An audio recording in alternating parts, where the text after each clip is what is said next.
네, 안녕하십니까. 문화원 사무국장 전부 인사드리겠습니다.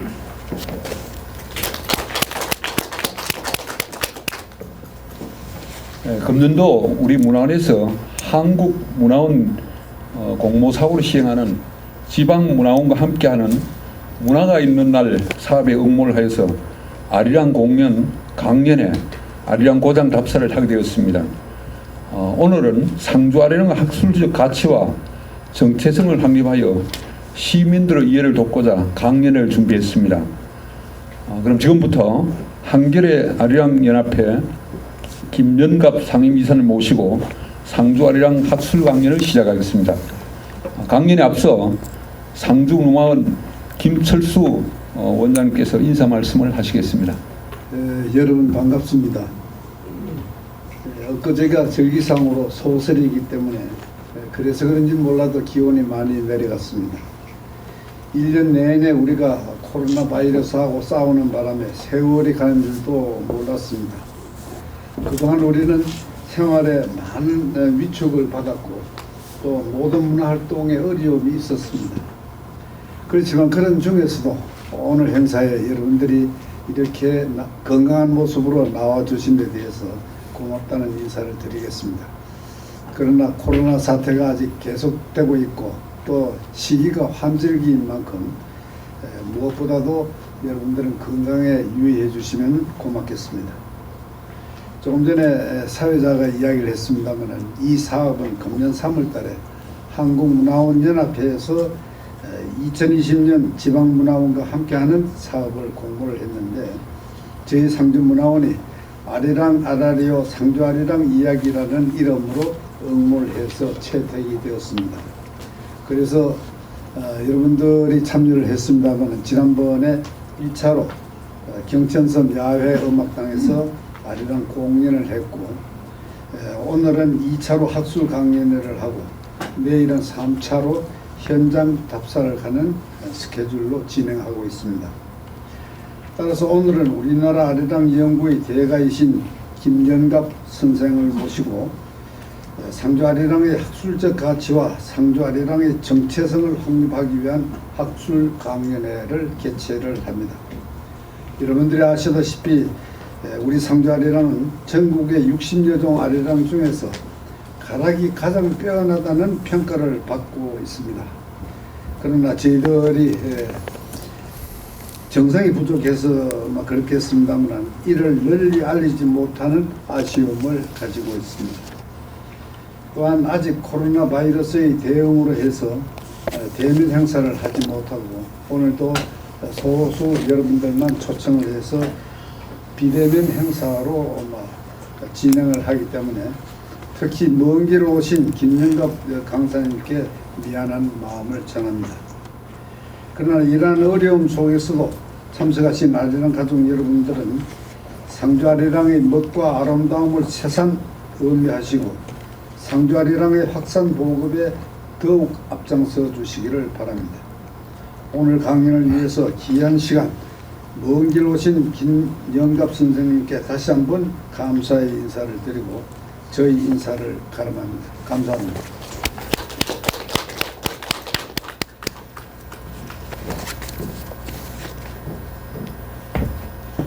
이어서 잠시 강사님을 소개해-드리겠습니다. 오늘 말씀을 전해주실 김연갑 강사님은 충북 청원태생으로 아리랑 연구에 평생을 바치고 있는 분이십니다. 아리랑 박물관 건립추진위원회 사무국장, 주식회사 한국문화정보조사부장, 아리랑 학교 교장 등을 역임하셨고 1999년 한민족 아리랑 제전, 2001년 통일 아리랑 축전 등을 기획하셨으며 1986년 아리랑 이어 컬처 오브 아리랑 등 10여 편의 저서와 아리랑의 역사성과 통일성을 다룬 다수의 논문 발표를 하셨으며 영실공이 아리랑 연구에 독보적인 이책이신 분입니다. 현재는 사단법인 한겨레 아리랑연합회 상임이사로 계십니다. 오늘 강연을 위해 귀한 시간 내어 먼 길 와주신 김연갑 강사님을 큰 박수로 맞아주시기 바랍니다. 우리 강사님을 한명하는 뜻으로 우리 성도아리랑 보존에서 한 명의 꽃다발을 준비했다고 전달해주시기 바랍니다. 고맙습니다. 네, 고맙습니다. 네.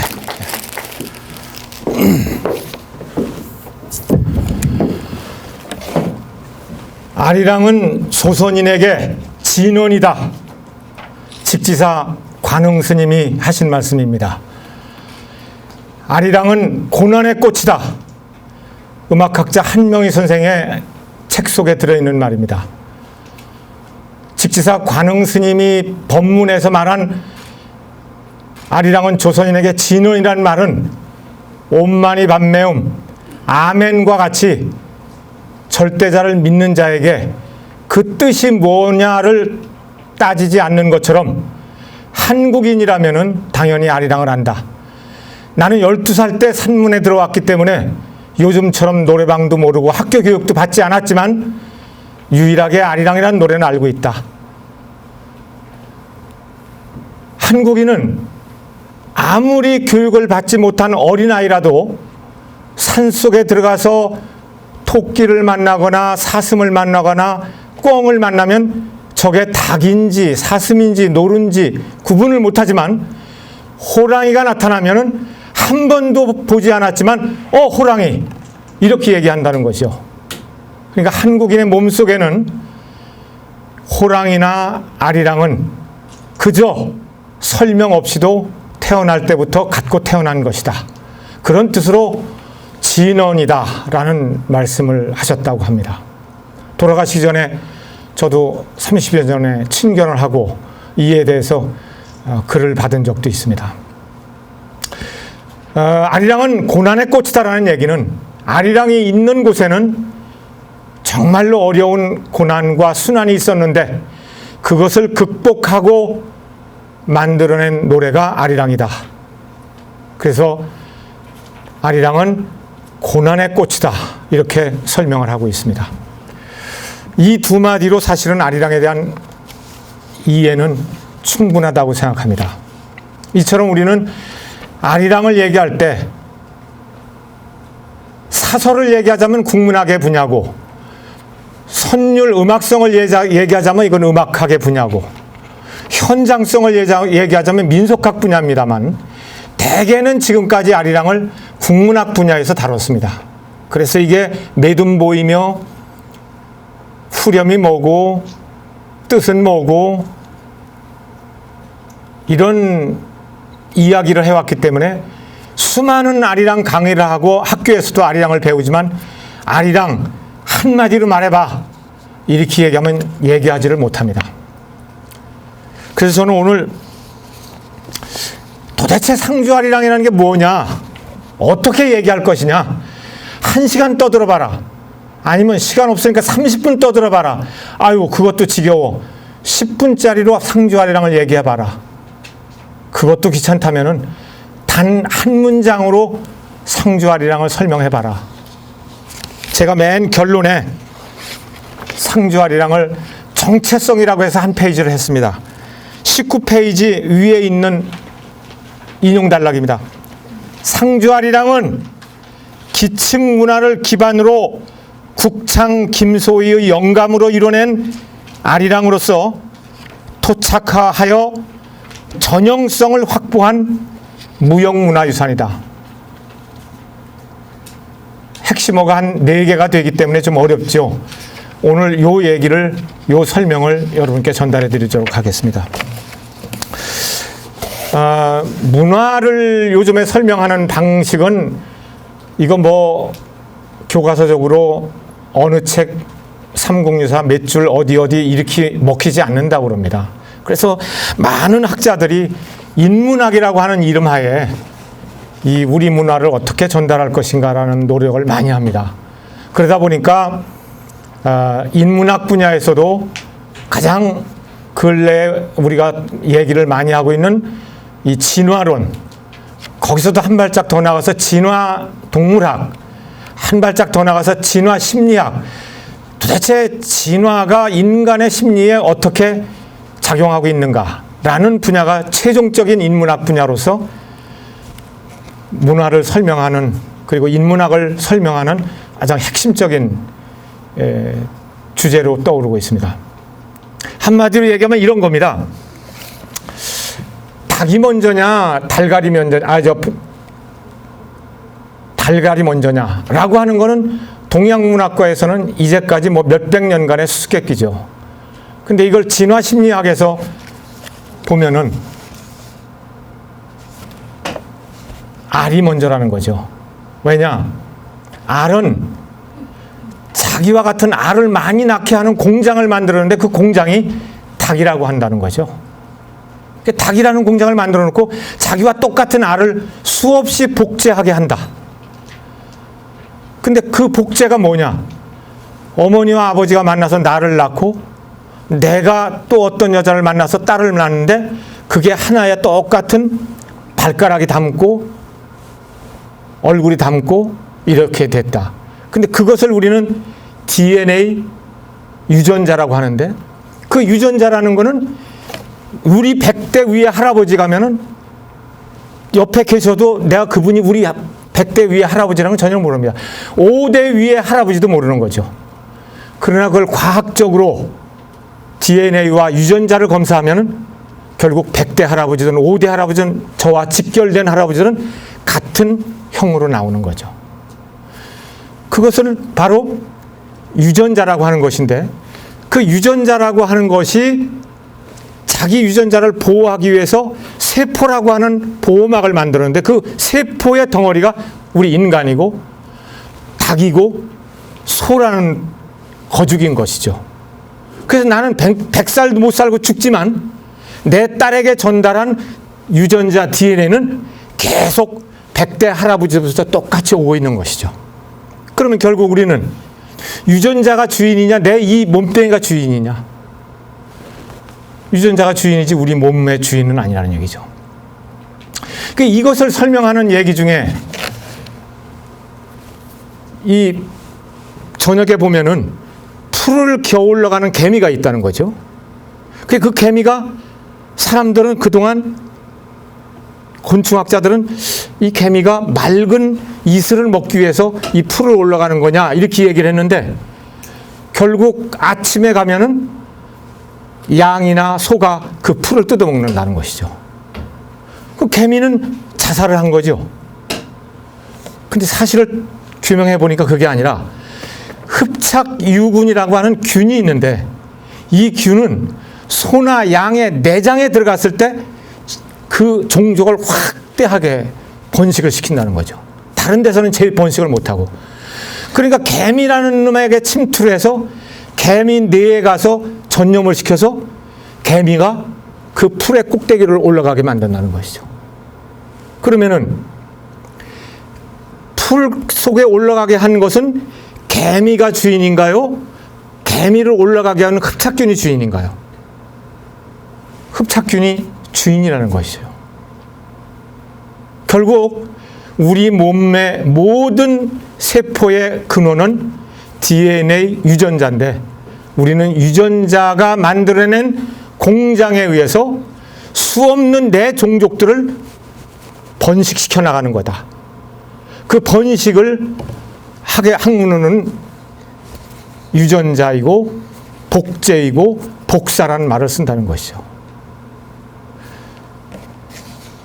이렇게 전혀 우리는 그동안 우리 인성과 육체와 이런 것을 뭐 불교적으로 4대 삭신 8,000마디 이런 뭐를 설명을 했는데, 이러한 진화 심리학, 진화 인류학, 진화 동물학에서는 전혀 다르게 본다는 것이죠.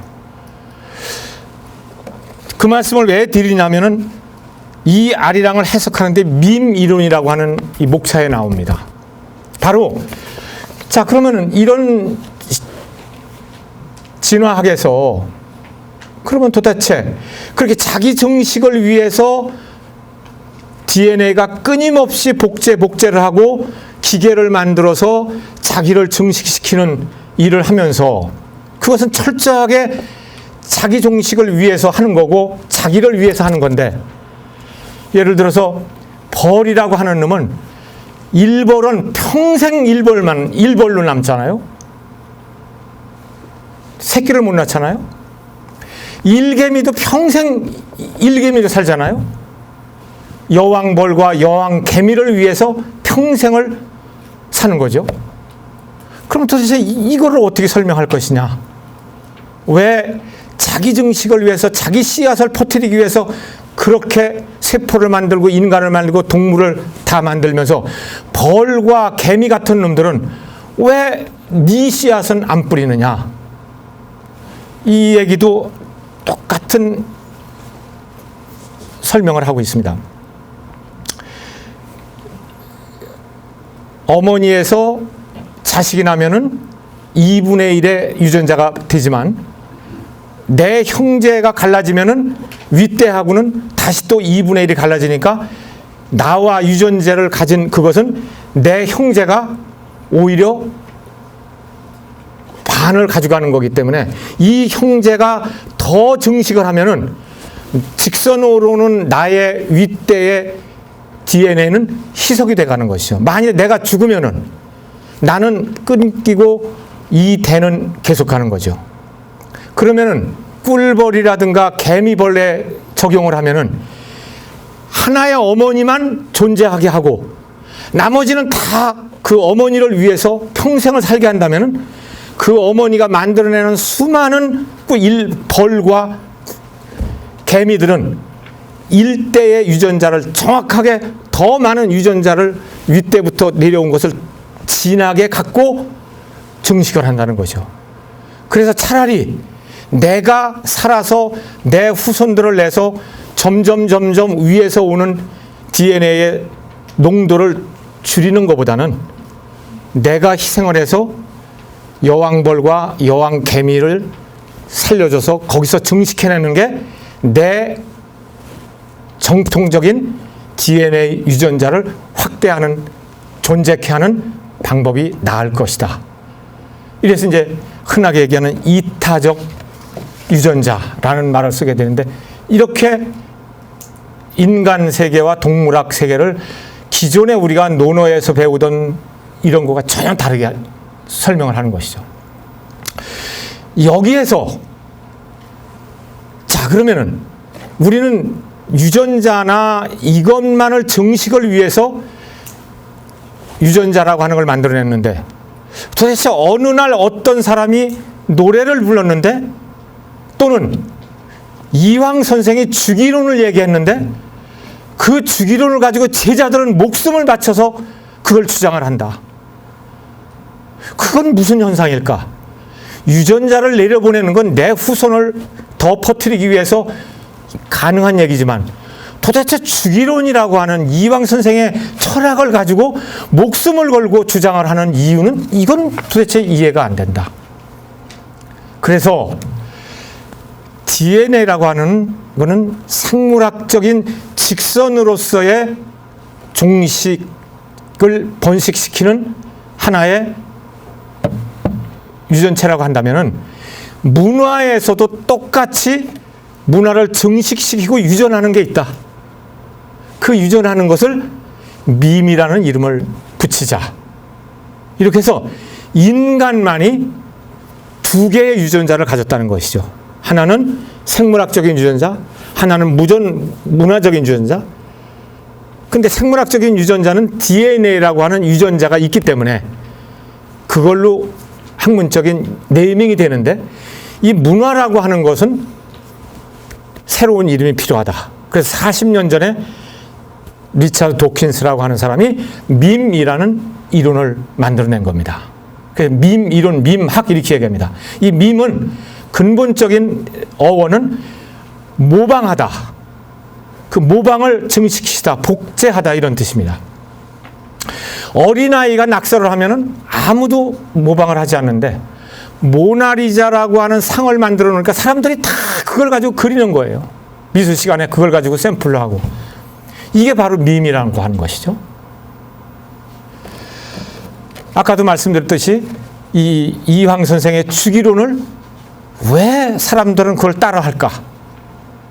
그것도 이 밈 이론이라고 하는 것에서 인간은 문화적인 증식을 할 필요성을 갖고 있고 그렇기 때문에 한다. 자, 이 이론을 그러면 아리랑에다 적용시켜야 된다. 왜 아리랑에 이 밈 이론을 적용시켜야 되느냐? 여기도 들어있습니다만 문화재청과 유네스코가 아리랑에 대한 설명을 하고 있습니다. 유네스코가 2012년에 인류 문화유산을 지정하면서 전 세계에 아리랑은 인류 보편 가치가 있다라고 하면서 해설을 했는데 그 해설에 뭐라고 했느냐?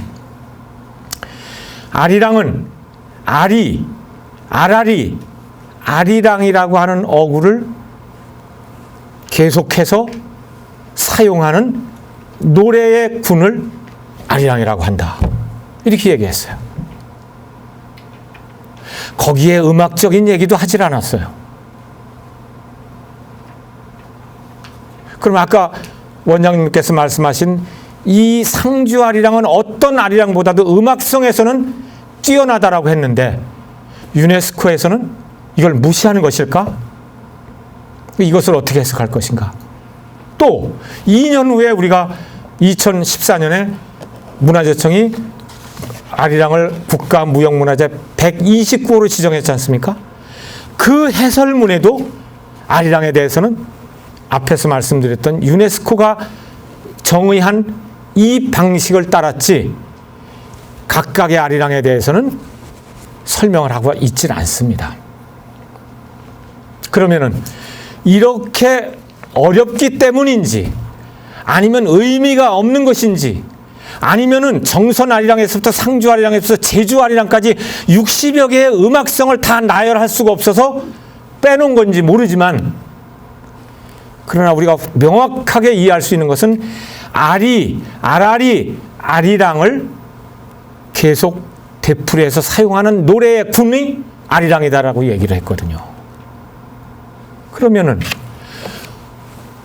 그 유명한 육자배기도 서울 육자배기, 제주도 육자배기, 상주 육자배기가 없는데 또 그 유명한 수심가든 꽃타령이든 창부타령도 지역 이름을 단 노래가 없는데 유독 아리랑만 왜 수많은 이름을 단 60여 가지의 아리랑을 갖고 있고 저 멀리 떠나간 중앙아시아의 고려인 동포들도 중국에가 살고 있는 동북삼성에 있는 동포들도 사할린에가 살고 일본에가 사는 동포들도 자기 나름대로 아리랑을 만들어 부르는가? 중국 동포들은 심지어 된장 아리랑까지 만들어 부르고 있습니다. 37가지가 됩니다. 중국은. 사할린 아리랑을 만들어 부르고 일본 동포들도 17가지의 아리랑 야곡 같은 아리랑을 만들어 부릅니다. 그래서 그분들을 만나서 인터뷰를 해보면은 당신들은 왜 아리랑을 그렇게 부릅니까? 그거 처음 들어보네? 그걸 왜 묻나? 내가 조선인이니까 아리랑을 부르지? 이게 답입니다. 이게 답이에요. 아까 진원이라는 말을 했죠? 똑같습니다. 근데 이것을 애국인들에게 설명하면 먹히지가 않습니다. 그래서 일본은 이 애국에 제가 일본에 가서 강의하면서 일본 음악학자들하고 토론하는 과정에서 이해를 할 수 없다는 것이죠. 한국의 아리랑에 대해서. 그 유명한 어메이징 앵글에서는 미국에서 흑인이든 누구든 다 크리스마스 날 대통령 취임식 때 독립기념일 날 누구나 다 부르는데 똑같은 선율에 똑같은 악장을 가지고 부르는데 그게 음악인데 왜 한국 사람들은 갈 때마다 다른 아리랑을 부르는데 얘기하면 다 아리랑이라는 거죠. 그리고 설명하라면 아리랑이지 뭐냐라고 얘기하는 것이죠. 저는 이렇게 아리랑이 확산될 수 있는 요체와 설명은 할 수 없지만 이게 아리랑이라고 하는 이 수수께끼는 바로 이 밈 이론에서 찾을 수 있다는 얘기죠. 자, 민속이라고 하는 것은 내가 여기서 살다가 다른 동네로 시집을 갔을 때 내 어머니가 만들어준 된장찌개를 끓이는 방식과 오늘 제가 육전이라는 걸 처음 먹어봤는데 육전이라고 하는 것을 만드는 방법을 시집 가서 남편에 해줬더니 이거 좋다. 그리고 이웃집이 먹어보더니 이거 참 좋네. 이렇게 민속이라고 하는 건 사람이 움직여서 만들어내는 거거든요. 그것을 통혼권이라고 합니다. 이 마을 사람들이 주로 어느 지역까지 통혼권 시집가고 장가드느냐가 민속을 공유하는 방식이거든요. 두 번째가 장시권입니다. 5일장. 장을 가고 오는 과정에서 사람들이 문화를 교류해서 민속이 확산된다. 이제까지 우리 민속학에서는 이것을 가지고 민속학이 어떻게 확산이 됐다. 이렇게 됐습니다. 그래서 산은 강을 넘지 못하고 물은 강을 넘지 못한다. 이 철저한 논리 때문에 문경세제를 두고 저 강원도에서부터 마포나루까지는 하나의 노래가 흐르는데 산 하나 넘어 사람들이 이동하지 않는 도가 다르고 면이 다르고 고개 하나만 달라도 이쪽 사람들과 노래가 다르고 사투리가 다르다. 인적 교류가 없기 때문에 그렇죠. 그러면 인적 교류가 없다면은 도대체 아리랑은 왜 그러면 전국에 확산이 됐느냐 이거죠. 이것은 민속학으로 풀 수가 없는 거죠. 그래서 저는 바로 이 밈 이론으로 아리랑을 해석하는데 정말로 정확하게도 유네스코나 문화재청도 다른 건 다 제쳐놓고라도 아라리, 아리랑만큼은 계속 되풀이하는 해서 불려지는 노래는 아리랑으로 일단 하자. 이거죠. 그러면은 이 밈이라는 게 아까 뭐라고 했습니까? 문화적인 복제라고 하는 것. 사상, 종교, 철학, 예술 다 포함이 되는 겁니다. 이것을 유전식으로 복제를 하고 이쪽 동네 사람이 또 복제를 하는데 얘는 아리랑에서 소를 높이지 않고 소를 못 내서 그냥 가니까 옆 사람이 그걸 듣고 또 쟤는 좀 소리가 이상하네. 거기다 미를 집어넣고 또 얘는 1년 후에 어디 가서 노래를 부르더니 그 노래 좋은데 제가 하는 건 좀 이상해 가다 또 한 음을 바꾸고 하다 보니까 여기서부터 여기까지 하나가 복제돼 가지만 마치 우리가 내 종족식으로 DNA 액이 점점 옅어지듯이 하나의 노래도 옅어져서 저 어떤 아리랑과 끝에 아리랑은 같은 아리랑만 쓰지 선율과 가사는 달라질 수밖에 없었다는 얘기죠. 이렇게 얘기하면 아리랑은 설명이 됩니다. 이게 깊은 얘기가 더 드려야 되는데 제가 몇 시까지 해야 되죠?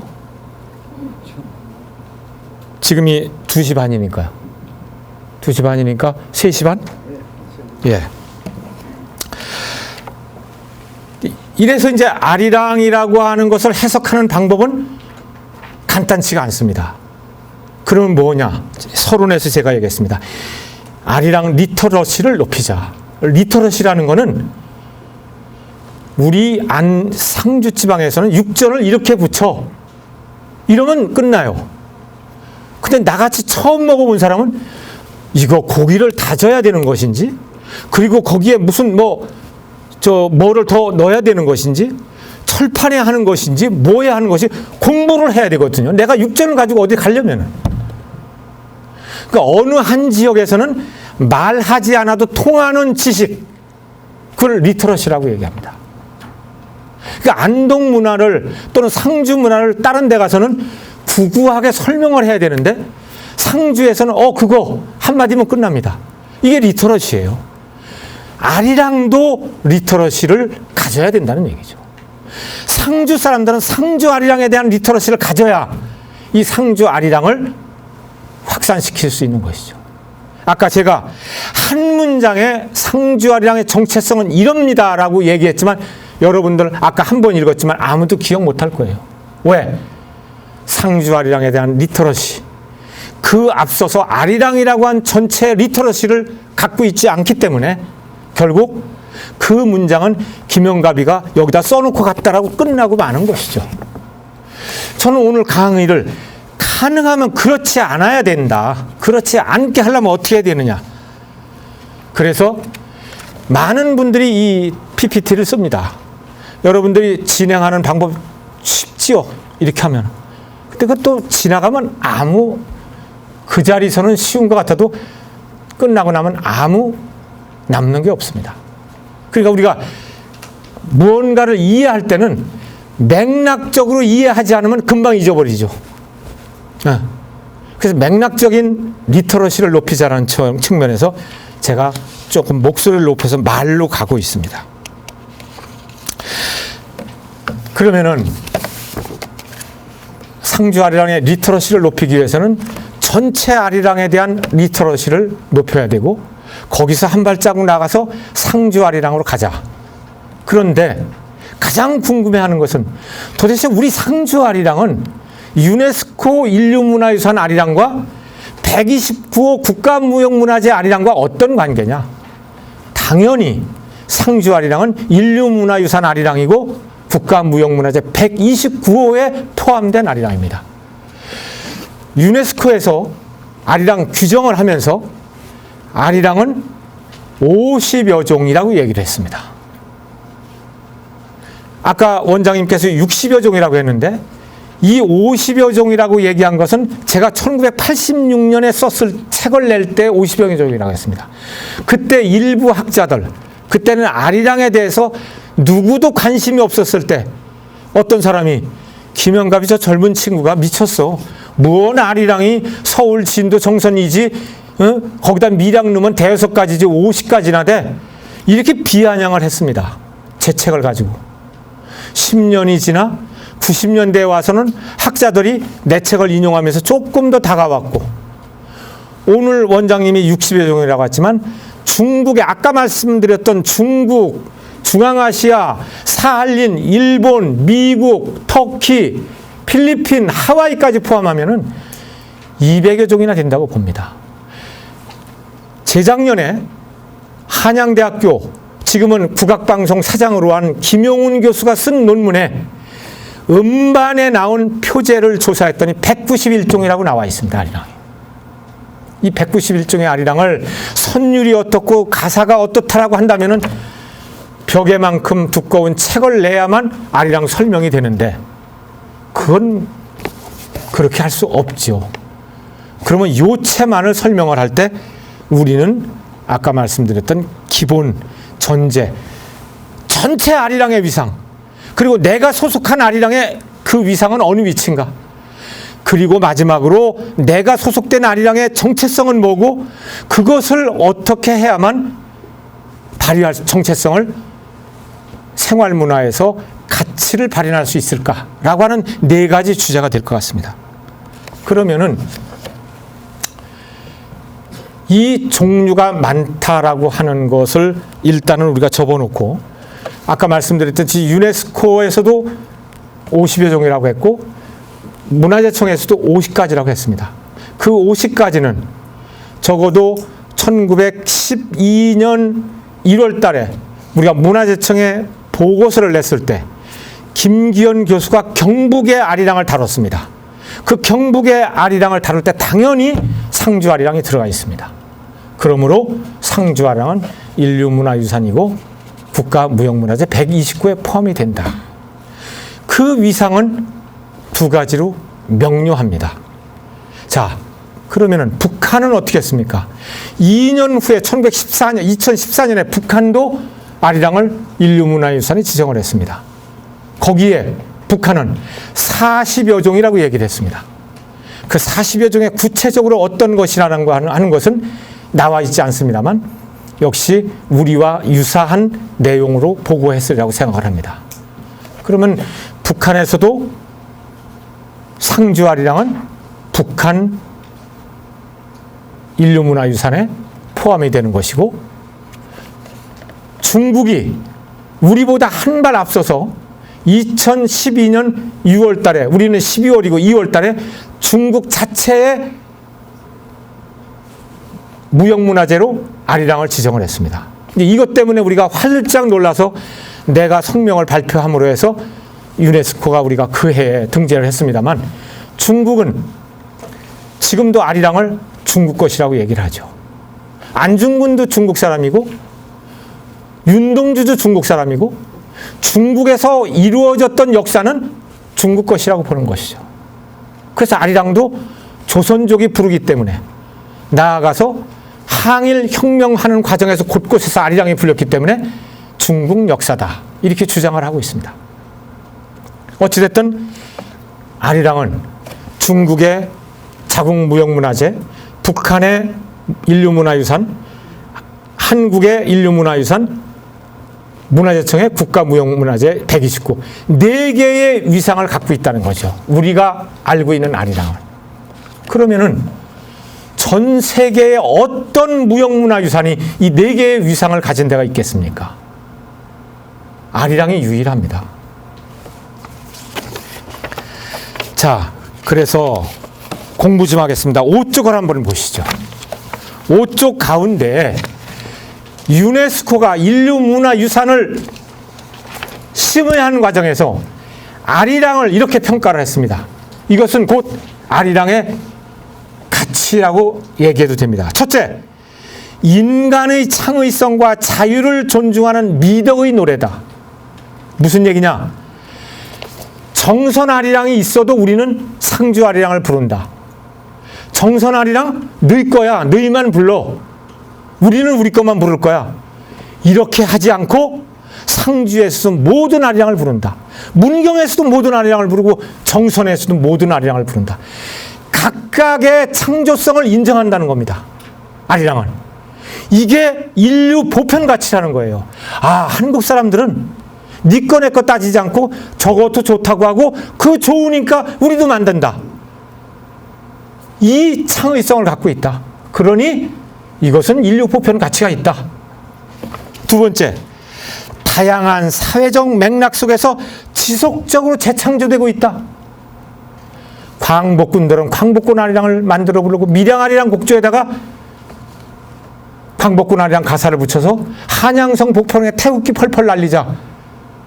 누군가 나 부르면 어머니가 날 찾으면 광복군 같다고 말 전해주고 이런 가사를 붙여서 밀양 아리랑 곡조를 가지고 만들었어요. 이것은 사회적 맥락, 상황이 바뀌면은 거기에 따라서 가사를 만들고 사설을 고쳐서 분가로도 쓰고 이렇게 썼다라는 것이죠. 그런데 이 부분에서 이 창조되는 노래라고 하는 이 부분에서 사실은 상주는 태만했어요. 문경은 찻사발 아리랑, 의병 아리랑 다양하게 한 곡조에다가 많은 것을 만들어냈습니다. 근데 상주는 그저 상주 아리랑 하나밖에 없어요. 왜 상주가 동학도 있고 의병도 있는데 왜 안 만들어냅니까? 이 창조성에서 상주 아리랑은 문제가 있었습니다. 이유가 있었어요. 도대체 상주 아리랑이나 봉화 아리랑이라고 자꾸 밖에서 떠들으니까 주인의식을 못 가졌던 게 사실입니다. 오늘 제가 말씀드리는 핵심 중에 하나는 이건 100% 상주 아리랑이며 아까 원장님 말씀대로 음악성으로는 엑설런트, 탁월한 음악성을 갖고 있다. 왜? 우리가 흔한 말로 튀기가 더 예쁘다고 하지 않습니까? 그것은 나쁜 뜻이 아닙니다. 이게 섞였을 때, 이 양이 섞였을 때 새로운 뭐가 만들어내는데 그게 우리 눈에는 새롭기 때문에 예뻐 보이고 좋아 보인다는 거거든요. 그것을 상주 아리랑이 갖고 있는 거죠. 다리랑이 갖고 있지 않습니다. 물론 이것보다 또 음악성을 주장하는 서울제 정선 아리랑이 있습니다. 정선의 정선 아리랑이 아니라 김옥심이 만들어 버려서 김영림이 부르는 서울제 정선 아리랑입니다. 이것도 일종의 투익입니다. 강원도에서 불려지는 아라리를 이창배와 김옥심 선생이 새롭게 만드는 거예요. 이것도 일종의 투익인데 그래서 이해구 선생이 우리 민속 음악 중에서 음악성으로서는 정선 아리랑과 상주 아리랑이다 이렇게 얘기를 했습니다. 자, 그 얘기는 좀 뒤로 무르고 그래서 두 번째에서는 상주가 주목을 해야 된다. 세 번째, 높은 문화적 다양성을 보여주는 문화다. 이거 인류문화유산에서 이 무형문화재를 지정해서 보호하는 이 인류문화유산 지정은 무슨 뜻이냐면요. 만일에, 이건 극단적인 예입니다. 한국 사람들이 1년 동안 말을 하지 않아야 될 상황이 됐다. 그럼 아리랑 없어질 수도 있습니다.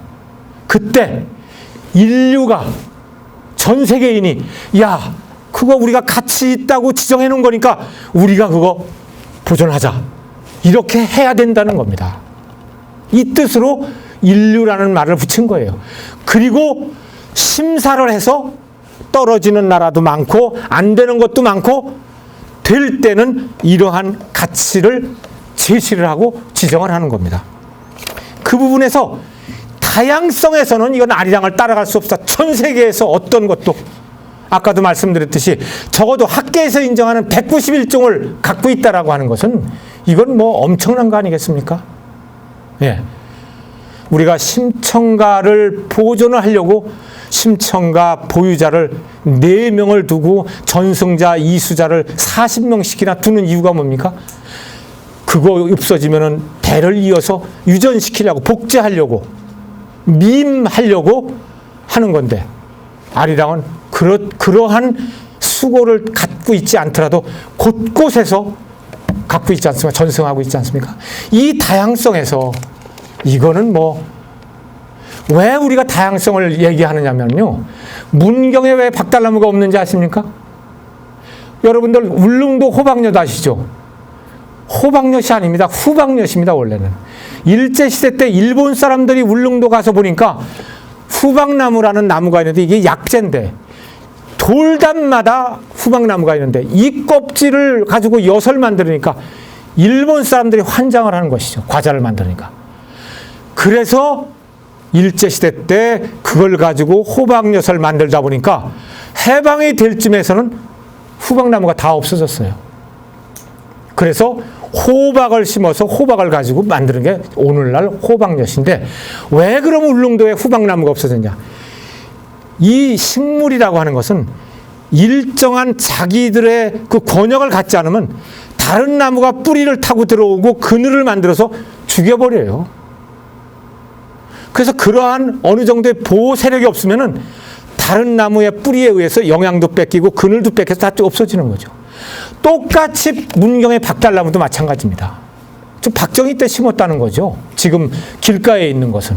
산속에 있는 몇 개들은 옛날 거지만. 그 문경도 경복궁 중순 때 짜고 도끼자루, 삽자루로 다 베어가다 보니까 번역을 읽다 보니까 문경도 60년, 70년, 80년 지나니까 몇몇 홀로 개울가에 섰던 박달나무 외에는 분집을 이뤄서 살던 나무가 없어져 버린 거죠. 이렇게 다양성이라는 것은 어느 정도의 다양성을 갖지 않으면 그 종 자체가 없어지는 거예요. 그런 면에서 이 인류문화유산에서 다양성을 중요하게 보는 겁니다. 근데 이 아리랑은 정말로 인류의 모범적인 아리랑이라는 것이죠. 그거에 하나가 당연히 상주 아리랑이 버티만 하고 있는 것이죠. 네 번째, 한국인의 정체성 형성과 공동체의 결속에 기여하는 노래다. 2007년에 유네스코가 아리랑 프라이스라는 상을 만들었습니다. 이것은 가치 있는 어떤 문화유산을 그 나라가 돈이 없어가지고 그것을 전승 못하면은 유네스코 회원들이 돈을 걷어서 3만 불씩을 걷어서 그 나라에 가서 그것을 전승시킬 수 있도록 교육을 하고 만들어주자는 상입니다. 이 상을 만들기 전에 유네스코 위원들이 중앙아시아 답사를 갔답니다. 고려인들을 답사를 하는데 고려인들을 만났더니 우리는 까레이스키도 아니고 코리아도 아니다. 우리는 남한인도 아니고 북한인도 아니고 우리 고려인이다. 거기는 관계없다. 이렇게 얘기하더라는 것이죠. 그리고 끝나서 신발 신고 나오는데 남아있던 모였던 고려인들이 아리랑을 부르더라는 것이죠. 그게 되돌아가서 아니 당신들은 그 노래가 남한의 노래인데 남한하고 관계없다면서 왜 그 노래를 부릅니까? 그러니까 이건 우리 고려인의 노래입니다. 이렇게 답하다는 것이죠.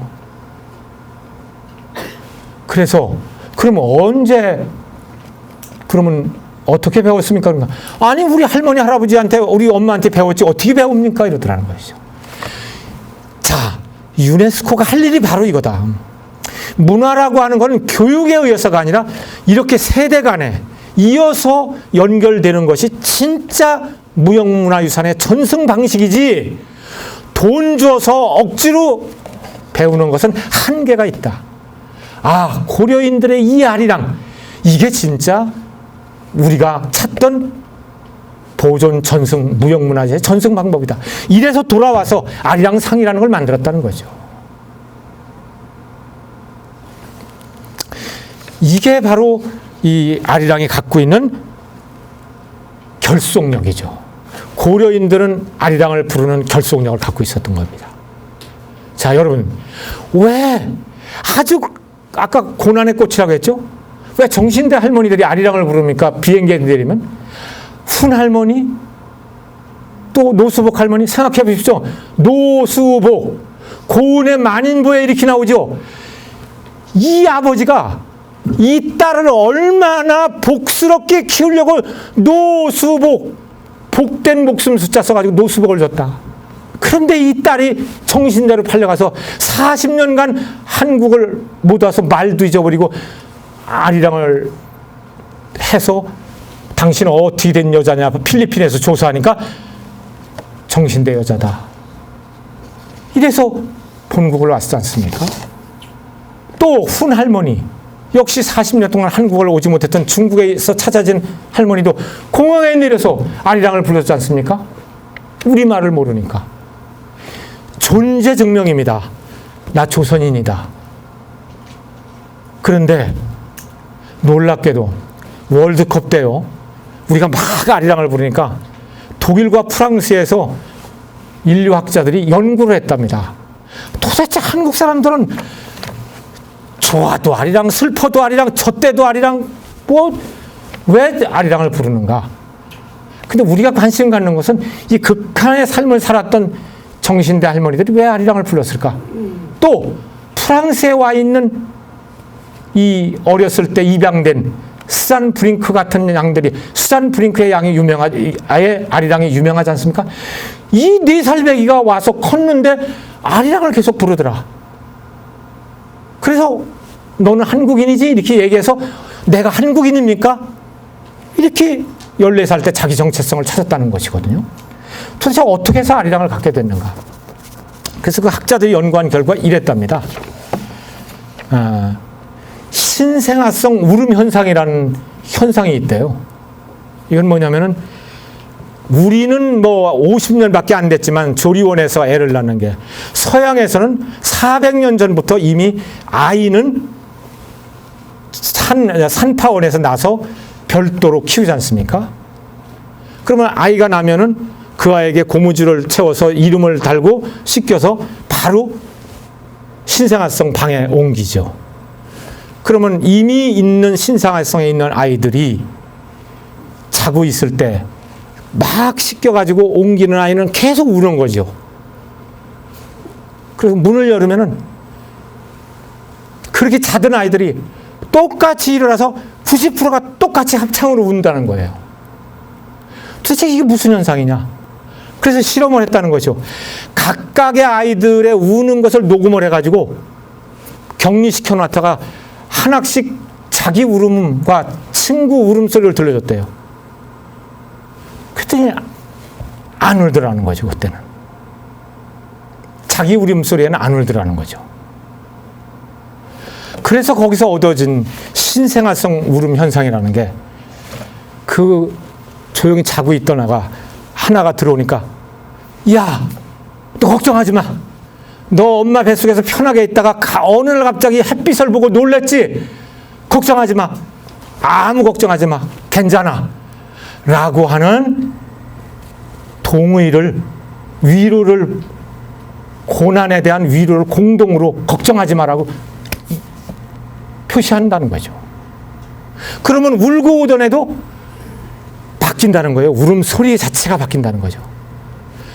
조금씩 데시벨이 낮아지면서 같이 서서히 울음을 그친다는 거죠. 걔도 안심을 하는 거죠. 생각해 보십시오. 10달 동안 어머니 뱃속에서 편안히 있다가 세상에 빛이라는 걸 보고 털커당하고 어머니에서 격리되는 이 격리불안. 5살짜리 엄마 떨어지려고 합니까? 그런데 하물며 말도 못하고 아무것도 모르는 애는 얼마나 불안해서 그 표현을 울을 수밖에 없는 거죠. 그 격리불안 이런 것들을 울음으로 표현했는데 이미 있던 신생아가 그것을 걱정하지 마. 야, 나도 겪어봤는데 괜찮아. 얼른 들어와. 이렇다는 것이죠. 이 고난에 대해서 동의해주고 위로하는 이 심리가 인간에게 있는데 이게 바로 어렸을 때가 가장 많고 성인이 되면서 남의 고통에 대해서 쟤는 이렇다는 것이죠. 어린아이일수록 그 고통을 같이 공감하는 능력이 100%라는 것이죠. 그래서 이 철학자들이 그렇다. 한국의 정신대 할머니들이 그 먼 곳에 떨어져 살면서도 아리랑을 유지했던 것은 내가 어느 날 아리랑을 부르면 저쪽에서 너 조선 여자지? 하고 누가 와서 덥석 안으면서 당신 할머니 한국 여자죠? 이러기를 바라면서 아리랑을 불렀다는 거죠. 근데 너무나 정확하죠. 이게 노수복 할머니라는 분이 어땠습니까? 83년에 이게 최초의 이 정신대 여인이라고 하는 공개적인 이 신문에 난 겁니다. 중앙일보 기자가 필리핀에 기업 취재를 갔대요. 기업인들과 저녁을 먹고 있는 중에 저쪽 구석에서 어떤 할머니가 아이를 재우면서 아리랑을 흥얼흥얼 거리더라는 거죠. 그래서 84년이기 때문에 대기업만 와 있지 저렇게 노인이 여기 와 살 리는 없다. 그래서 기자의 촉이 있지 않습니까? 그래서 그 할머니하고 기다렸다가 할머니를 따라갔대죠. 통역을 데리고 따라가서 물었대요. 할머니, 지금 부르신 노래가 우리 한국의 아리랑인데 그 노래를 어떻게 아십니까? 그러니까 말을 못한다. 이러더라는 것이죠. 그래도 기자는 얼굴을 보니까 한국인이어서 통역을 통해서 할머니를 가족과 떨어뜨려 놓고 지금 우리 이제 얘기 좀 합시다. 이제 누구로 드리고 얘기를 풀어가니까 결국 나는 40년 전에 정신대로 필리핀에 왔다가 중국 남자한테 살다가 다시 여기 와서 살아서 가족을 만나서 이렇게 사는데 이 가족들은 필리핀 남편이나 가족들은 내가 조선 여자라는 걸 누구도 모른다. 그리고 나도 40년 동안 말을 안 했기 때문에 한국말을 모른다. 그래서 물었대요. 그럼 선생님, 할머니 어떻게 아리랑은 기억하십니까? 이 얘기는 중앙일보에 써 있는 얘기입니다. 내가 누워서 아리랑을 부르지 않고 그놈들 밑에서 아리랑을 부르지 않고 그 고통을 견딜 수 없었다. 그래서 나는 그놈들이 내 위에 있을 때 나는 눈 감고 속으로 아리랑을 불렀다. 이 얘기입니다. 그래서 그 노수복 할머니는 아리랑을 잊을 수가 없는 것이죠. 그래서 자기 고향이 어디라는 것과 어머니 아버지도 모르고 아리랑만 기억을 하고 있다. 이런 얘기죠.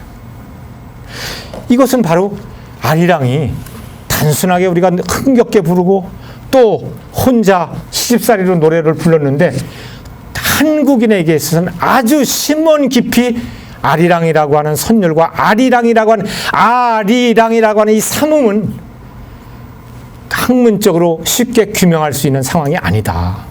이 얘기를 드리려고 했던 겁니다. 그러니까 결국 이것을 한마디로 얘기하면 나는 조선인이고 한국인이고 고려인이라는 공동체를 결속시키는데 이 아리랑이 기여를 하고 있다는 겁니다. 이것은 수많은 디아스포라, 우리가 남북이 흩어지고 다른 민족들, 다른 나라들 전쟁 때문에 흩어지고 이런 민족 분산된 민족에게도 아리랑이라는 노래는 필요하다. 설령 아리랑이 아니더라도 그러한 노래는 필요하다.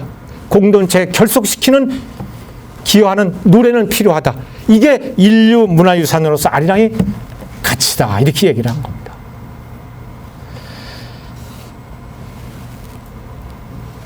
공동체 결속에 기여하는 노래다. 이것은 상주 아리랑을 부르면서 상주라고 하는 사람들의 보이지 않는 끈을 만들어준다라고 하는 것. 이것은 엄청난 재산이라고 보는 것이죠. 이거 뭐 설명을 해서 이해를 시켜야 상주아리랑 합니까? 그냥 선율 듣고 상주아리랑 후렴 갖고 이거 우리 고향 노래야, 우리 상주 노래야, 요거 하나면 됩니다. 그런데 거기에는 아까 말씀드렸던 한국인을 움직이는 큰 힘을 갖고 있다. 마지막 5번째입니다. 문화유산 전반의 가시화에 기여하는 노래다. 아유, 죄송합니다. 제가 문화재청 뭔가를 기다리다 보니까 이걸 했는데 줄여놓겠습니다. 이것은 뭐냐면 아리랑이라고 하는 것을 인류문화유산으로 지정을 하면은 이미 지정한 인류문화유산을 돋보이게 하는데 기여한다. 그러니까 이미 지정된 것보다는 이게 더 좋아야만 그것을 돋보이게 하지 않겠습니까? 이것을 상주로 가져오면 상주의 무형문화유산 중에서 아리랑을 얹어놓으면 상주의 무형문화유산을 빛내는 데 도움을 준다. 이겁니다. 자, 그러면은 결론 부분으로 가면은 17페이지로 가겠습니다. 17페이지 밑에 도대체 상주 아리랑을 가지고 우리는 뭘 할 것인가? 이 질문에 답하는 겁니다. 17페이지 1, 2, 3, 4로 되어 있습니다. 1. 도대체 상주 아리랑은 창의성과 자유를 존중하는 미덕의 노래로 그 역할을 하고 있는가? 물어야 됩니다. 답해야 됩니다. 오늘부터 여러분들은 이거에 대해 답해야 됩니다. 2번째, 상주 아리랑은 다양한 사회적 맥락 속에서 지속적으로 재창조되고 있는가? 안 하고 있지 않습니까? 그러면 인류문화유산 국가무형문화재 129호에서 상주 아리랑은 스스로 도태하는 겁니다. 3번째, 상주 아리랑은 높은 문화적 다양성을 보여주는 노래로서 실천적인가?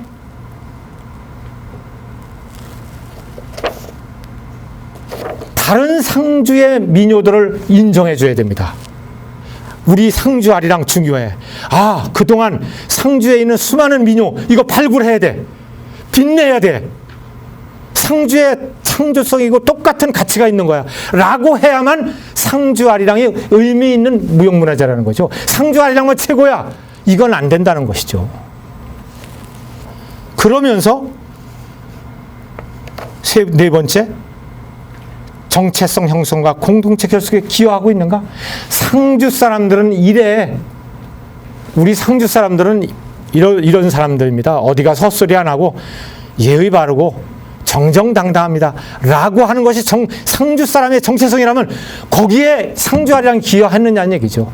그러면은 상주는 이러이러한 문화를 갖고 있고 상주 사람들은 이러한 정신과 품위를 갖고 있다라고 하는 가사를 만들어서 상주 아리랑에 불러야 되는 겁니다. 그래야 예지 사람들이 상주 아리랑에 상주 아리랑을 가지고 상주 사람들은 상주의 공동체를 빛내는구나 이렇게 공유하는 가사를 가지고 설득시키는 거 아니겠습니까? 이 역할을 하고 있는가? 안 하고 있다면 해야 된다는 얘기죠. 5째, 상주 아리랑은 어떻게 무형문화유산 전반의 가시화에 기여하고 있는가? 상주의 많은 문화유산을 정말 상주 아리랑이 가치와 이런 거를 끌어내리지는 않는지, 아니면은 그저 one of them, 그 중에 하나인지, 아니면 아리랑으로 하여 상주 문화를 돋보이게 하는지, 이 셋 중에 하나를 택해서 이거 심각하게 기여해야 됩니다. 자, 그러면 이제 가장 오늘 핵심적인 얘기인 도대체 많은 기록과 학자들이 혼동해하는 봉화 아리랑이냐 상주 아리랑이냐. 제가 몇 년 전에 상주 왔더니 또 그거 가지고 논쟁을 하더라고요. 상주 아리랑이냐 봉화 아리랑이냐. 근데 솔직한 얘기로 저도 5년 전에 여기 왔을 때 헷갈렸습니다. 근데 오늘 이 상주 아리랑이냐 봉화 아리랑이라는 규명하고, 그러면 이렇게 만들어진 1984년에 국창 김소희가 만든 이 상주 아리랑이 어떻게 해서 정선 아리랑, 그 역사 깊은 정선 아리랑과 똑같이 인류문화유산이고 국가문화재 129호이냐, 라고 하는 이유 두 가지를 30분 정도에 말씀드리겠습니다. 1989년 12월 달에 서울에서 음반이 만들어집니다. 그 앞서서 88 올림픽 때 올림픽 기념으로 문광부에서 아리랑 음반을 카세트로 만들었습니다. 그때 제가 참여를 했습니다. 같이. 근데 그때 상주 아리랑이 김소희 선생이 악보를 보내왔어요. 그래서 그걸 녹음을 하면서 참 좋다. 88년도에도 저는 솔직한 얘기로 처음 들었어요. 그리고 좋다 이렇게 생각을 했어요. 근데 사실은 알고 봤더니 89년도에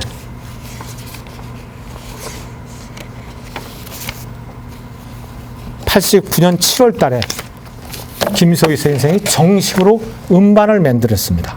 근데 그 음반이 나온 게 91년이에요. 그 간격이 있다 보니까 우리에게 알려지지 않았던 것이죠. 그러면서 그 음반을 만들던 해에 이렇게 증언을 명확하게 육성으로 남겼습니다.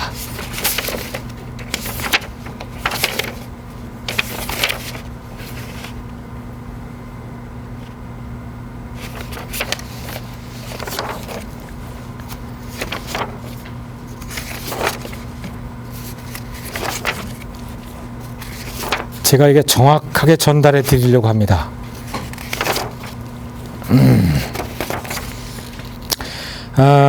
19쪽. 19쪽이 아니네.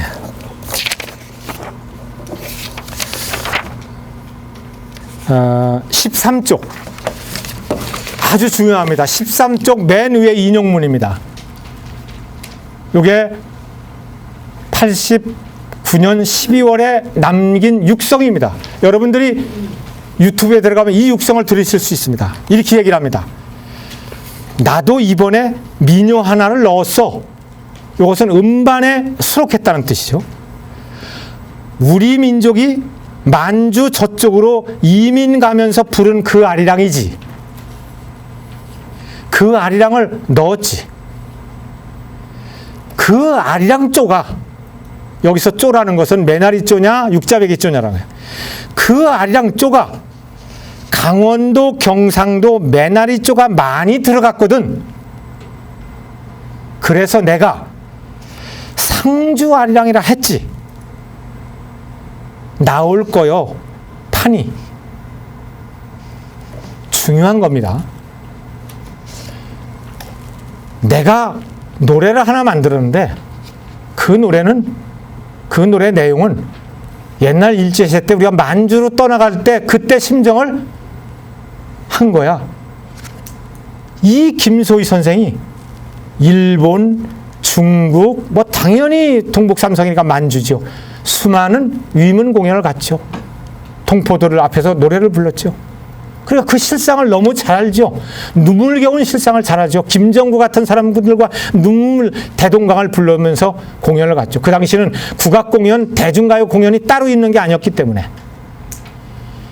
김소희 선생은 그 상황을 알기 때문에 어머니 아버지 어서 오소 북간도 발편이 좋답니다.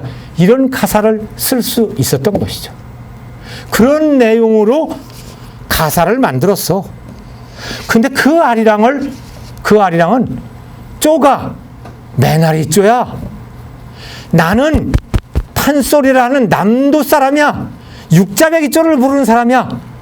그래서 나도 거기에 육자배기 쪼를 넣어서 아리랑을 만들어서 이번 판에 넣었어. 기가 막힌 증언입니다. 이거를 그동안 우리가 몰랐었어요. 헷갈렸어요.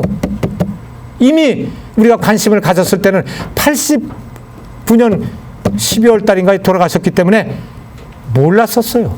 그리고 이 육성을 4년밖에 안 되니까 이게 육성을 알린 게. 그러니까 그동안 우리가 30여 년 동안을 헷갈렸던 거예요. 봉화 아리랑이 먼저냐, 이게 먼저냐. 봉화 아리랑을 우리가 훔쳐온 거냐, 아니면 봉화 아리랑을 버린 것을 상주가 주워온 거냐. 자, 명확하죠.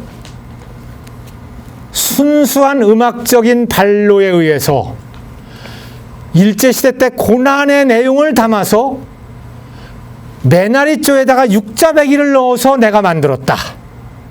이것은 예술가의 창조성입니다. 곧 김소희 선생의 영감에 의해서 만들어진 겁니다.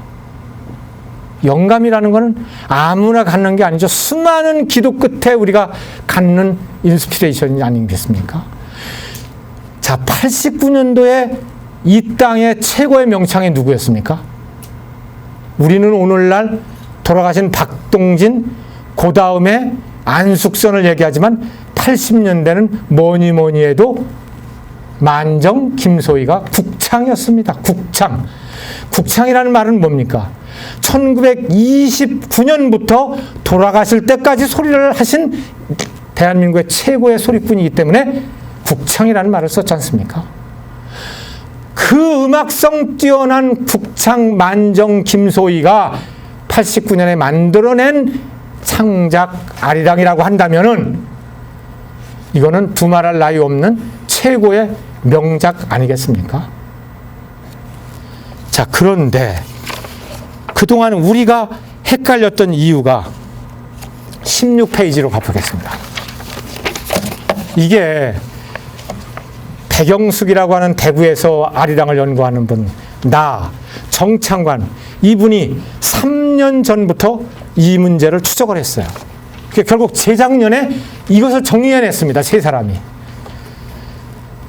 첫째, 94년 초에 김소희 선생이 봉화 군수한테 의뢰를 받습니다.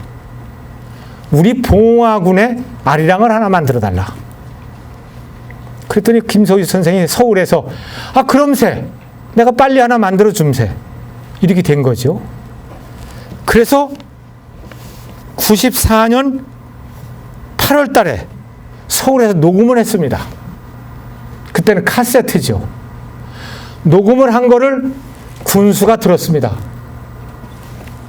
그랬더니 그 군수가 들었던 가사가 어떤 가사냐?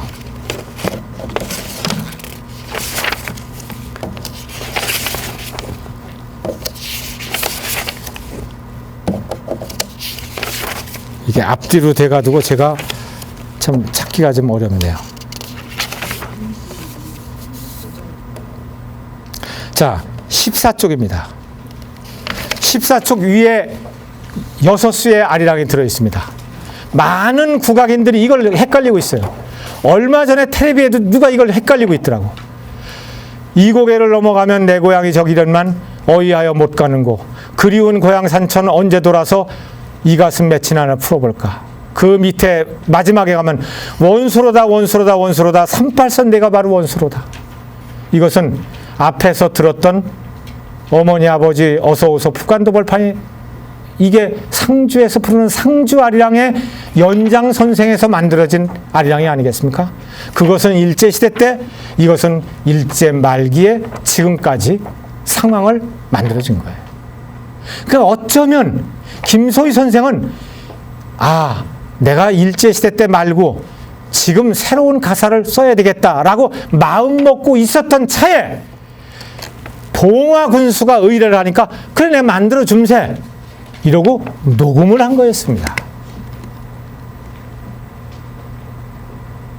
그랬더니 다시 16쪽으로 오면 군수가 이걸 들었습니다. 녹음한 걸 가지고 봉화군에서 들었어요. 그러니까 이거 어떻게 봉화 아리랑입니까 이게? 이 내용이 통일 아리랑이고 뭐 민족의 아리랑이라고 한다면 몰라도 봉화라는 봉자 하나도 안 들어가는데 어떻게 봉화 아리랑이냐 말이야. 그래가지고 두 번째 16쪽 두 번째로 가면 사설은 김소희 작사의 통일염원 6절의 사설이다. 군수는 가사에 봉화에 대한 특화가 되어 있지 않다는 이유로 야야 이거 찍지 마. 녹음은 했지만 카세트를 만들지 마. 이렇게 된 거예요. 그래가지고 음면장들을 불러다가 야, 공모해. 새로 만들어. 빨리 가사 만들어. 그래서 네 번째, 공모를 했습니다. 그 공모한 상주아리랑이, 봉화아리랑이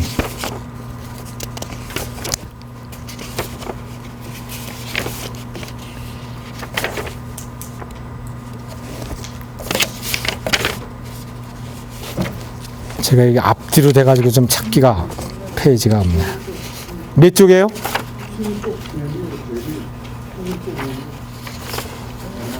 몇 페이지요? 16쪽. 아.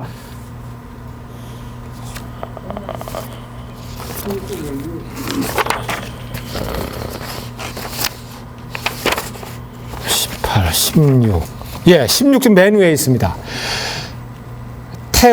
태백영산 우뚝소사 그정기 이어받고 천상백리 낙동강벌류가 여기로다. 영륜당 훈장소리 등등등등 해가지고 수령을 보십시오. 아리랑 아라리오 아리랑 삽재고가로 넘어간다. 삽재고가 아시나요 혹시? 저는 가봤습니다. 예, 이 봉화의 대표적인 고개입니다. 아리랑 고개를 봉화 고개를 만들었죠. 그리고 거기에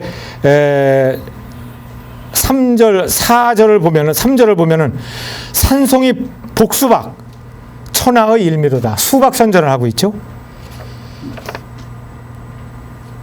청량산 육룡봉을 자랑하고 있죠. 이렇게 봉화에 맞게 가사를 만드는 겁니다. 그래서 다시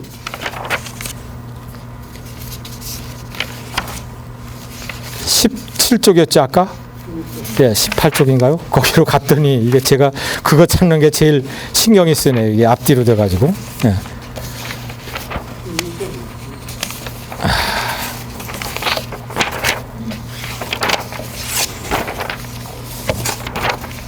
그래서 결국 그 해에 2개를 가지고 녹음을 했습니다. 근데 김소희 선생이 화가 난 거예요. 나 안 간다. 그래서 오늘날 그 제자 역할을 하고 있는 안숙선 선생이 여자 제자 5명을 데리고 봉화군에 와서 발표를 했습니다. 2가지 가사를 가지고요. 네. 그래서 카세트를 만들어냈습니다. 근데 이게 언론에 터졌어요. 돈은 돈대로 들여가지고 엉뚱하게 해서 또 다시 만들어서 이렇게 했다라고 하니까 군이 그냥 뭐 발표하는 날 시민들의 반응을 못 얻은 거예요. 그러니까 군수가 화가 나가지고 야, 없는 걸로 해버려. 이렇게 돼버렸어요. 그래서 카세트 하나가 남아있질 않아요. 여행이 퇴직 공무원이 운전을 하는 과정에서 우리가 답사를 가서 그 얘기를 떠들으니까 아이고 내가 10여 년 전에 퇴직할 때 하나 갖다 놓은 게 있는데요 하고 보니까 거기에 2개의 가사가 들어있고 이런저런 얘기를 퇴직 공무원한테 들어서 이 얘기를 작성한 겁니다. 그러면 결론적으로 뭐예요? 상주아리랑은 이미 김소희 선생이 89년에 만들었고 봉화는 그 후 5년 후인 94년에 만드는 거예요. 유산됐죠. 사산화가 됐죠. 근데 많은 사람들은 야, 그거 봉화아리랑인데 상주가 갖다 부른 거야. 이렇게 지금 혼란을 겪은 거죠. 상주아리랑은 분명히 김소희 국창이 자기의 영감에 의해서 순수하게 만드는 건데 요건이 뭐냐? 상주의 민요를 바탕으로 했다. 상주의 민요를 바탕으로 할 수 있는 게 뭐냐? 일제시대 때 김소희 같은 사람이 다 불렀을 수 있는 상주의 민요는 뭐예요? 상주 함창 공갈못이라고 하는 함창 체련요라고 하는 겁니다. 이거는 일제시대 때부터 많은 국가인들이 불렀던 민요니까요. 그러니까 김소희 선생은 이미 상주 체련요를 알고 함창 체련요를 알고 있었던 거죠. 거기에서 영감을 받아가지고 이걸 만들어낸 겁니다. 그러니까 상주아리랑은 국창이라는 건 뭡니까? 이 양반이 남도 판소리 육자배기목을 가졌다 하더라도 이미 국가가 인정하는 국창이기 때문에 그 사람은 이 사람이 태어난 보성 인물이 아니고 서울 인물도 아니고 상주 인물도 아닌 우리 국가의 인물이 어느 지역 노래를 만들면은 문제가 있겠습니까? 문제가 없는 거예요. 영광스러운 거죠. 국창이 만들어졌다는 의미에서. 그런데 이 만정죄라고 하는 말이 있습니다. 코를 달아서 만정죄. 이 만정죄라는 거는 만정 김소희가 만드는 판소리는 이미 앞서서 부른 사람들의 좋은 대목, 좋은 추임새, 좋은 발림, 요거를 다 자기화해서 만들어낸 거예요. 그래서 만정죄는 완성된 판소리라고 하지 않습니까? 이게 만정죄의 특징이에요. 이것을 상주 아리랑에 똑같이 반영한 거예요. 육자백이라고 하는 남도 사람들만 부를 수 있는 것을 조금 매나리조로 바꾸고 전라도 사람들이 못 부르는 매나리조를 이 육자백이조로 비틀고 해서 만들어낸 겁니다. 제가 앞에서 문화 논리를 얘기하면서 트랜섬적 사고를 가져야 된다는 얘기를 했습니다. 바둑알 5개를 100년 동안 주머니 쥐고 있어도 열어보면 바둑알 5개밖에 안 나와요.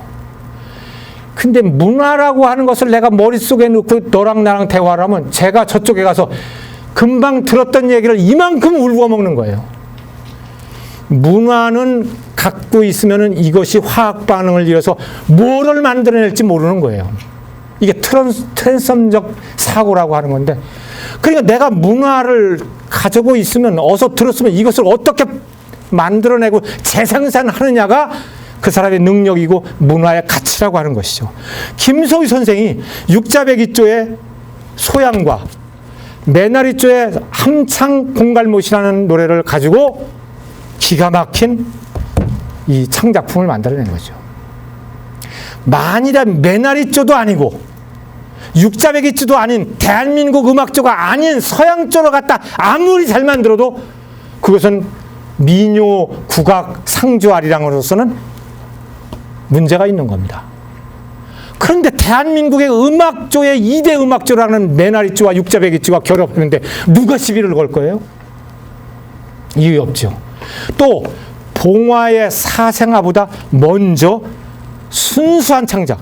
봉화는 돈 받고 의뢰해서 만들어진 억지성이 있지만 이미 5년 전에 만들어진 상주 아리랑은 진짜 영감에 의해서 만들어진 기 때문에 그야말로 순수성을 가졌다는 얘기죠. 이 점에서 음악성도 뛰어나지만 배경, 탄생 배경도 최고의 가치를 갖고 있다는 얘기입니다. 그런데 아까도 말씀드렸다시피 이미 상주 아리랑이 탄생하는 기층은 갖고 있다. 그래서 여러분들 목차를 보십시오. 그러면 도대체 김소희 선생이 상주 아리랑을 만들어내는 기층이 뭐냐? 4번 기층에 대하여라고 얘기를 했습니다. 상주민요 함창 체련료라는 게 이미 상주에 쌓여 있었습니다. 기층에. 두 번째, 아리랑고개가 있지 않습니까? 상주에. 아리랑고개, 아리랑이 있는 곳 드뭅니다. 아까 말씀드렸듯이 191개의 아리랑이 있다지만 아리랑고개를 갖고 있는 지역은 몇 군데 없습니다. 이것도 하나의 기층입니다. 세 번째, 상주 채록 아리랑이 있습니다. 1928년인가 26년이죠. 26년인가 여기 들어 있습니다. 엄필진이라고, 내가 그 책을 갖고 오려다가 잊어버렸는데 최초로 상주 아리랑을 채록한 엄필진의 조선 동요집에 상주 아리랑이라고 명확하게 나옵니다. 14쪽, 14번, 16쪽에. 이것도 상주 아리랑의 기층을 이루고 있는 것이죠. 이미 1920년대 초에 상주에서는 아리랑이 불려지고 있었다. 그게 상주 아리랑인지 뭔지는 모르지만 어떻든 상주 아리랑이 기록이 돼 있다. 상주에서 채록한 아리랑이 있다. 그 외에 뭐 여러 사람들이 상주 지역에서 민요를 채록했죠. 그 다음에 제가 최근에 오늘 여기 자리를 참석한 그 김명기, 그 서울에서는 우리 이벤트를 하시는 회사의 사장인데 김명기 사장한테 얘기를 했어요. 내가 최근에 알았는데 김용구라는 우리나라에서 최고 철학적인 시인을 쓰고 있고 최고의 한문 번역을 잘하는 성균관대학 교수로 돌아가신 분이 있는데 이분이 얼마나 양반스럽게 자기를 내세우지 않는 분인지 모르는 그런 분이 있는데 이분이 4편의 아리랑의 장시를 썼는데 아무도 이 아리랑을 해석을 못하는 거예요. 너무나 철학적이고 시가 원고지 한 편이 원고지 27매씩이나 되는 거예요. 너무나 철학적이어서. 그 이분의 시를 다른 시를 평가한 평론가들의 얘기를 들으면 감히 이분의 시를 범접을 못하는 거죠.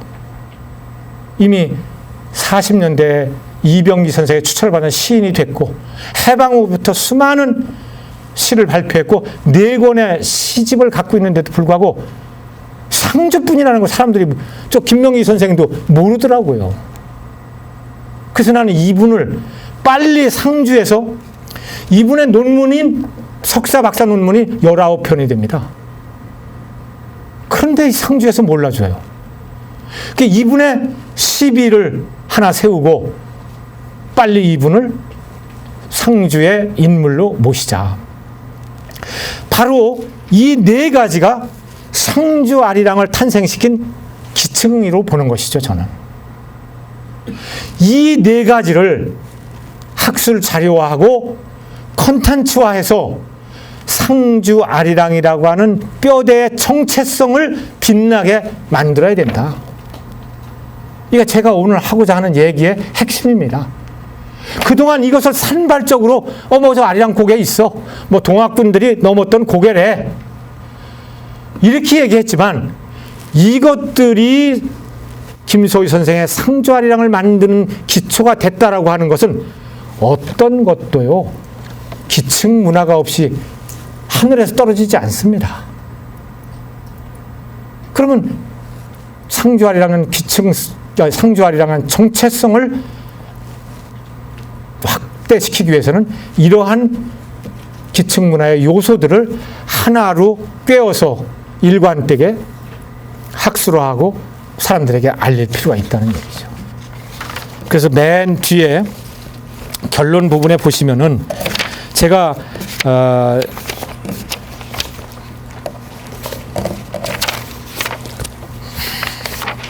결론에서 이 부분을 힘주어서 얘기했습니다. 이것들을 빨리 체계화하고 학술 자료화 해내자.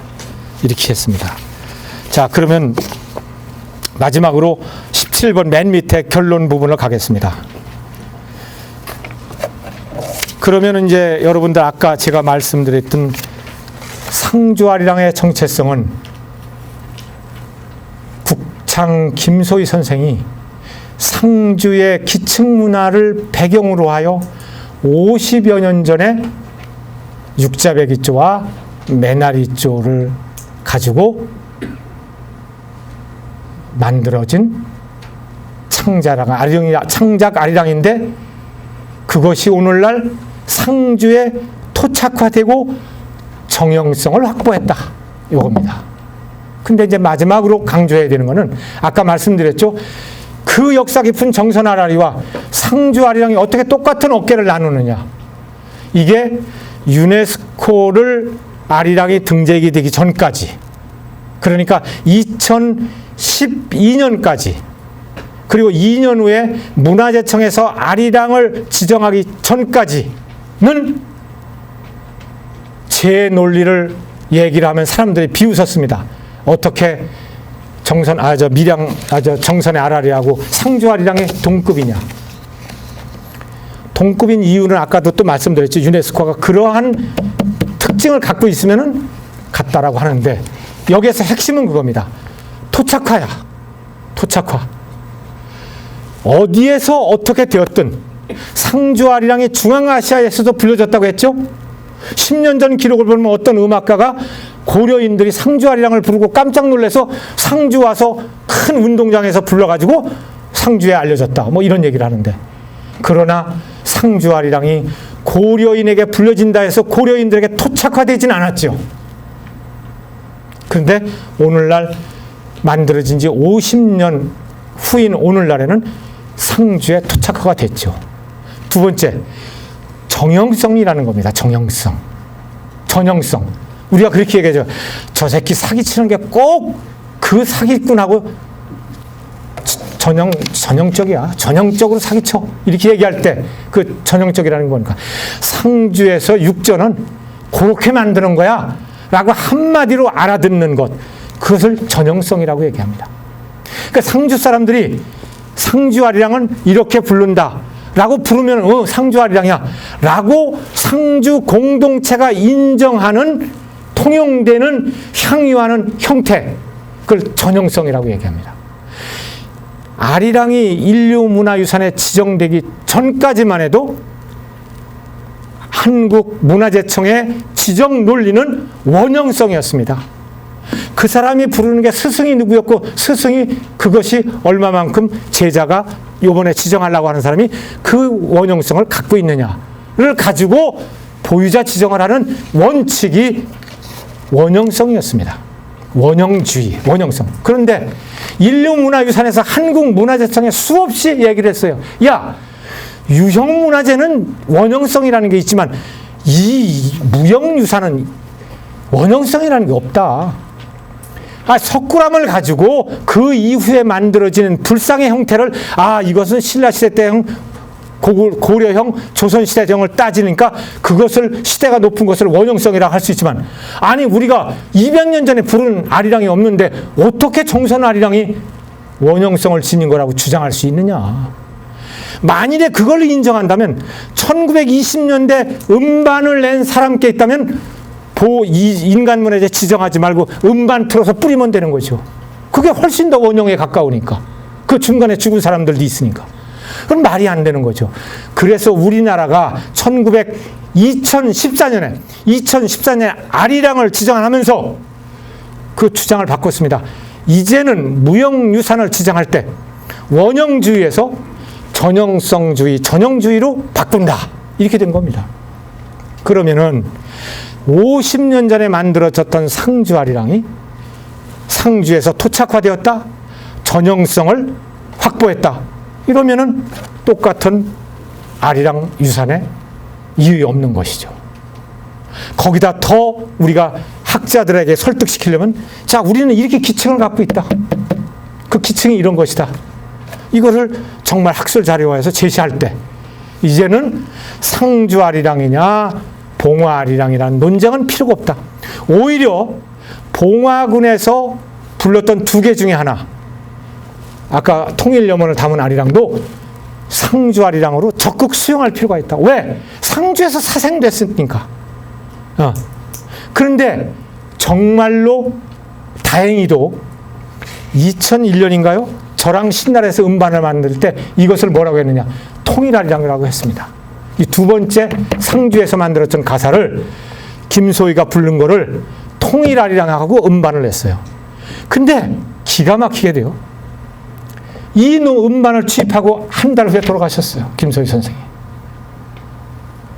이렇게 의미가 있고 사연이 있는 겁니다. 이것을 상주아리랑을 수용을 하면은 상주아리랑의 얘기거리가 이만큼 풍부해지는 것이죠.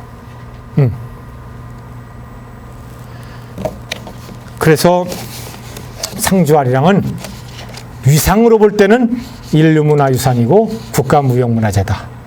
정체성으로서는 50여 년 전에 최고의 국창이 전승문화를 기반으로 만들었고 육자백이조와 매나리조를 결합해서 상주 체련료, 함창 체련료를 기반으로 해서 만들어진 노래다.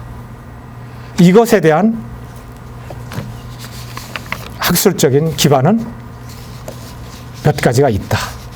이렇게 얘기하는 거죠. 그래서 이제 마지막으로 이제 이렇게 이것을 그러면 이 정체성과 이러한 기반을 가진 상주아리랑을 어떻게 현실화하고 빛낼 것이냐. 저는 우선 이 상주아리랑 보존회라는 단체를 공인화해야 된다고 생각합니다. 보존단체라는 건 많이 있을 수 있습니다. 상호 경쟁할 수도 있습니다. 그러나 말씀드린 토착화된 것과 전형성을 앞으로 계속 흐트리지 않고 유지할 수 있는 하나의 단체는 가지고 있어야 된다는 거예요. 이것은 공인해야 된다는 거죠. 너희들은 우리 시에서 돈을 줄 테니까 너무 여기서 벗어나게 부르지 마. 요거 유지시켜줘. 이러한 하나의 단체는 공인해야 된다. 그 대신 그들에게 돈을 주되 팔길이만큼만 관여하라. 이거 프랑스의 정책인데 팔길이 정책입니다. 마주서서 내가 돈 주는 간격만입니다. 그 단체 돈 줄 때만 관여하는 거예요. 요만큼만. 돈을 주고 나서는 너희 마음대로예요. 우리가 관여할 필요가 없다는 겁니다. 이런 정책으로 가야 된다. 그래야 그 단체가 활개를 피고 마음껏 창조력을 발휘해서 하는 건데 사사건건 돈 주고 다 관여하면은 똑같아지는 겁니다. 그 공무원들 눈치 보게 되고. 요 공인화 문제. 두 번째, 저는 축제만 하고 있는데 경창대회를 해야 됩니다. 내가 10년 동안 많은 아리랑 경창대회를 다루는데 상주 아리랑을 가지고 최고상을 받은 데가 없어요. 그러면 국악인들이 상주 아리랑을 떳떳한 자기 레파토리로 갖고 있지 않다는 거예요. 말하자면은 내가 어디 텔레비를 나가나 어디 공연에 갔을 때 내 레파토리로 상주 아리랑을 가지고 불러야 되는데 그렇지 않다는 거죠. 누가 상주에 초청을 해서 상주 아리랑 불러줘 해야만 부르는, 이것은 이제 빨리 상주가 극복시켜야 되는 거예요. 상주 아리랑을 부르는 사람들을 배출해내야 된다. 그러려면은 상주에서 상주 아리랑을 주제로 하는 경창대회를 만들어서 국악인들이 상주 아리랑을 기본으로 부를 수 있게 부르고 경창대회에 참석할 수 있도록 만드는 제도가 있어야 된다. 세 번째는 아까 말씀드린 여기에 기저에 있는 이 자료들을 학술화해서 학자들한테 좀 알릴 필요가 있다. 이제 마지막은 만일에 저는 상주가 앞으로 새로운 내년 계획이나 장기적인 계획이 있다면 마지막으로 지금 이제 국악원, 서울 국립국악원을 지방으로 분산하는 정책을 갖고 있거든요. 그래서 공주와 강릉이 충청 국립국악원 분원을 공주가 지금 유치하는 게 거의 확정이 되고 강릉이 강원권에 국악원을 유치하는 걸로 되어 있고 경상도는 아무도 나서지가 않아요. 안동도 안 나서고 경주도 안 나서고. 나는 경상북도 도청에 이 근방에 왔으니까 안동, 상주, 안동은 많은 시설이 있고 경주도 많은 시설이 있어요. 그래서 나는 상주, 문경, 예천 뭐 이런 데서 합의만 되면은 우리가 상주에다가 국립국악원 경상북도 분원을 만들어내자. 뭐 이거 장기적인 방법으로 유치해낼 수 있다는 얘기죠. 두 번째는 아리랑을 자료를 보관하거나 아리랑을 전수하는 센터를 문경이 5년 전에 만들려다가 못 만들었습니다. 왜 못 만들었냐? 문경시장이 청와대 관리들하고 기획재정부 관리들을 만나서 우리가 문경에다가 문경 아리랑 박물관을 만들려고 한다 그러니까 아니 문경도 아리랑이 있어요? 이러더라는 거죠. 그러니까 문경시장이 착각을 한 거예요. 문경 사람들이 떠들고 김영개발에서 떠들으니까 세상 사람 다 문경 아리랑 알 줄 알았는데 정작은 문경 아리랑을 모르니 설득이 안 되더라는 거죠. 그래서 포기를 한 겁니다. 그런데 다행히 상주 아리랑이라는 자체는 몰라도 선율은 많은 사람들이 알고 있습니다. 왜 그러냐? 이 상주 아리랑은요, 아까 문화원장이 말씀드렸듯이 기악 반주는 누구나 다가 하는 거예요. 서양 악기로도 가능하고 국악기로도 가능하고 이게 가능한 거예요. 그런 면에서 상주 아리랑은 여러분들이 몰라서 그렇지 무용작품으로 무지하게 많이 쓰입니다. 예. 외국에서 상 탄 것도 그 작품을 보면 상주 아리랑이에요. 그래서 이 아리랑을 자료화를 모으고 전수를 할 수 있는 상주 아리랑 기념관, 상주 아리랑 박물관, 상주 아리랑 센터 뭐 이런 것들을 하나 만들면 어떻겠는가, 이런 제안을 하면서 제 말씀 마치겠습니다. 고맙습니다.